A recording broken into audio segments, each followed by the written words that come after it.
अस्सलाम वालेकुम। आज मैं आपको स्पेरोमाइड टैबलेट के मुतालिक बताता हूँ जो 20 मिलीग्राम और 40 मिलीग्राम की स्ट्रेंथ में है। ये दो मेडिसिन की कंपोजिशन है। एक स्पाइरेनोलेक्टिन है, दूसरा प्योरोजामाइड है। दोनों एंटी डायरेटिक मेडिसिन है, साथ ही हाइपरटेंसिव एंटी हाइपरटेंसिव एजेंट है जो ज्यादा ब्लड प्रेशर को कम कर देती है और जिसम में एक्सेसिव फ्लूइड को खारिज कर देती है। पोटाशियम के लेवल को मेंटेन करने के लिए, स्वेलिंग और एडिमा को जिसम में आए है इसको खत्म करने के लिए बेहतरीन और अच्छा मेडिसिन है, इसके लिए इस्तेमाल किया जाता है। आज मैं आपको इस पैरामाइड टैबलेट पर कंप्लीट रिव्यू दूंगा, लेकिन इससे पहले अगर आप हमारे चैनल पर नए हैं तो सबसे पहले इस चैनल को सब्सक्राइब करें। अगर इस टैबलेट की यूजेस को देखा जाए तो इसके यूजेस एडीमा में किया जाता है।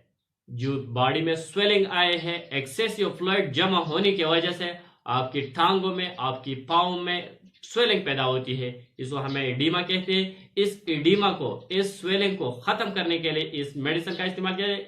गैर जरूरी पानी है और पेशाब के जरिए बाहर खारिज कर देते हैं क्योंकि ये एक एंटी डायरेटिक मेडिसिन है। साथ ही ये पल्मोनरी एडिमा में दिया जाता है। जैसे अगर आपकी जो लंग्स है इसमें जो एक्सेसिव फ्लूइड जमा हो जाती है इसको खारिज करने के लिए भी दिया जाता है। साथ ही CLD क्रॉनिक लिवर डिजीज में इस मेडिसिन, जैसे हमें लिवर सिरोसिस है इसमें इसका भी दिया जाता है। किडनी और थायराइड डिजीज में भी इस मेडिसिन का इस्तेमाल किया जा सकता है। हाइपरटेंसिव मेडिसिन है, जो ज्यादा ब्लड प्रेशर है, ब्लड प्रेशर को कम करने के लिए भी इस मेडिसिन का इस्तेमाल किया जा सकता है। कंजेस्टिव हार्ट फेलियर एक ऐसा कंडीशन होता है जिसमें जो दिल की मसल है वो कमजोर हो जाती है, इसमें कॉन्ट्रैक्शन और रिलैक्सेशन आती है और ठीक तरीके से नहीं होती। इन हालात को ठीक करने के लिए कंजेस्टिव हार्ट फेलियर में भी इस मेडिसिन का इस्तेमाल किया जा सकता है। साथ ही खवातीन में पॉलीसिस्टिक ओवरी सिंड्रोम नामी एक डिजीज होता है, इसमें इस्तेमाल किया जाता है। किडनी और थायराइड की जो डिजीज है इसमें भी दिया जाता है।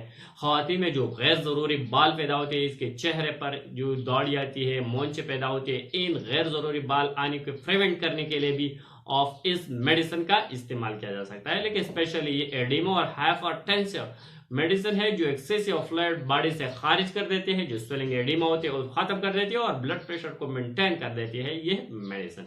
अगर इस मेडिसिन की साइड इफेक्ट को देखा जाए तो इसके इस्तेमाल से डिहाइड्रेशन हो जाती है, नाज़िया और वॉमिटिंग पैदा हो सकती है, थकावट और डिजीनेस भी पैदा कर सकती है, स्टमक पेन कॉज कर सकती है ये मेडिसिन। अगर इस मेडिसिन के प्रिकॉशन को देखा जाए तो ये प्रेगनेंसी, लैक्टेशन, जो माँ बच्चों को दूध देती है और जो हामिला खवातीन है और जो लोग इससे हाइपर सेंसिटिव हो, एलर्जिक हो, उनको ये मेडिसिन नहीं देना चाहिए। अगर इस मेडिसिन की डोज को देखा जाए तो डोज डिपेंड कर देती है पेशेंट की नोयत पर। पेशेंट को कितने मकदार की जरूरत है डॉक्टर देखकर इसको रेकमेंड करेगा, लेकिन इसका जो एवरेज डोज है 20 मिलीग्राम दिन में एक ही दफा इस्तेमाल करना होगा। लेकिन डॉक्टर आपको देखेगा कि पेशेंट को कितनी जरूरत है। अगर बीडी जरूरत हो तो बीडी देगा, यानी सुबह और शाम। अगर एक टान जरूरत हो तो एक टान देगा। अगर 20 मिलीग्राम की जरूरत हो या 40 milligram, it depend upon the patient condition. जो लोग अपनी सेल्फ प्रिस्क्रिप्शन इस मेडिसिन का नहीं करना चाहिए, सिर्फ डॉक्टर के मशवरे और डॉक्टर के मुताबिक इस्तेमाल करना होगा। Thank you for watching.